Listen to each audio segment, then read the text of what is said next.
नमस्कार मित्रों, आज मैं हरियाणा सरकार की बहुत ही बड़ी योजना के बारे में बताने जा रहा हूँ, जिस योजना का नाम है दयालु योजना। इस योजना के अंतर्गत लाभार्थियों को 5 लाख तक का लाभ मिलता है। इस वीडियो में हम विस्तार से चर्चा करेंगे कि इसके लिए क्या डॉक्यूमेंट्स की ज़रूरत है और क्या इसका प्रोसीजर है इस योजना का लाभ लेने के लिए। तो सबसे पहले हम इस योजना की वेबसाइट दयालु योजना को खोल लेंगे।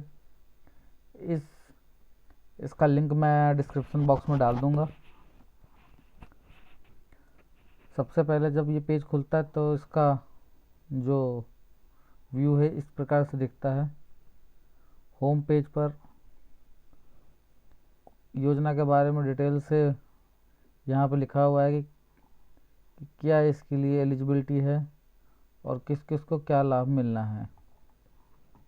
अबाउट स्कीम में हम चेक करेंगे इस योजना के, तो जो इस योजना में उन लोगों को लाभ मिलेगा जिनकी इनकम फैमिली आईडी कार्ड में वेरीफाई 1,80,000 से कम होगा और किसी को नहीं मिलेगा। यहाँ एलिजिबिलिटी के 3 टर्म्स दे रखे हैं, तीनों टर्म्स को देखेंगे तो पहले टर्म्स में तो जो 1,80,000 इनकम वाली बात है उसी को बोला गया है। अब हम सेकंड टर्म पे आते हैं, तो सेकंड वाले में भी इसमें कुछ खास नहीं।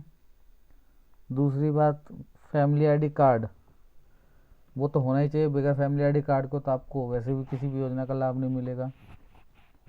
एंड लास्ट, जो इस योजना के लिए एज की जो क्राइटेरिया है उस एज की क्राइटेरिया को डिफाइन किया गया 6 से 60 साल के बारे में बताया गया। तो 5 कैटेगरी में इस योजना का लाभ देने का सरकार ने तय कर रखा है। पहला है, एज के हिसाब से कैटेगरियाँ तय हैं। 6 से 12 साल की एज में अगर किसी की मृत्यु होती है तो कंपनसेशन अमाउंट 1 लाख रुपए मिलेगा। अगर 12 से 18 साल में मृत्यु होती है तो 2 लाख का मिलेगा। 18 से 25 साल में अगर मृत्यु होती है तो 3 लाख मिलेगा। 25 से 45 साल में तो 5 लाख का, और 45 से 60 साल की जो उम्र है उसमें भी 3 लाख रुपए तक का लाभ लाभार्थियों को मिलता है। जो इस योजना के अंतर्गत हम देखेंगे किस प्रकार से सरकार देती है आपको पैसा, तो ये थोड़ा डिटेल में इसके अंतर्गत लिखा हुआ है।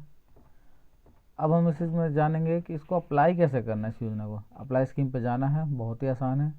2 टर्म्स हैं इसमें अप्लाई करने की। पहली टर्म्स दयालु, सेकंड टर्म है दयालु 2।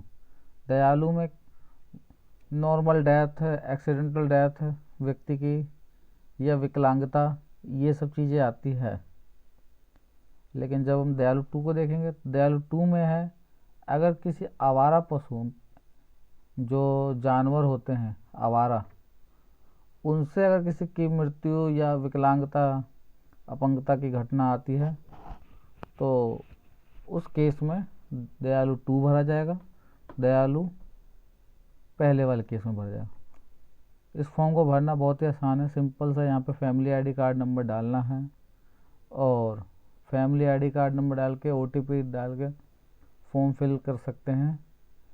जिस मेंबर की मृत्यु होगी है उस मेंबर का नाम सेलेक्ट करना पड़ता है बाद में, और डेथ सर्टिफिकेट लगा कर फॉर्म को फिल किया जा सकता है। इस फॉर्म को भरने के बाद कहीं कोई जमा करने की ज़रूरत नहीं है, किसी भी ऑफिस में नहीं जाना है और किसी के कोई साइन नहीं करवाने हैं। ये योजना ऑटोमेटिक है। इस योजना का लाभ सरकार आपके खाते में ऑटोमेटिक डाल देगी। तो आशा करता हूँ कि मैंने इस योजना से रिगार्डिंग सभी पहलुओं को रख दिया। अगर आपको फिर भी कुछ कन्फ्यूजन रहती है तो आप कमेंट बॉक्स में पूछ सकते हैं। धन्यवाद।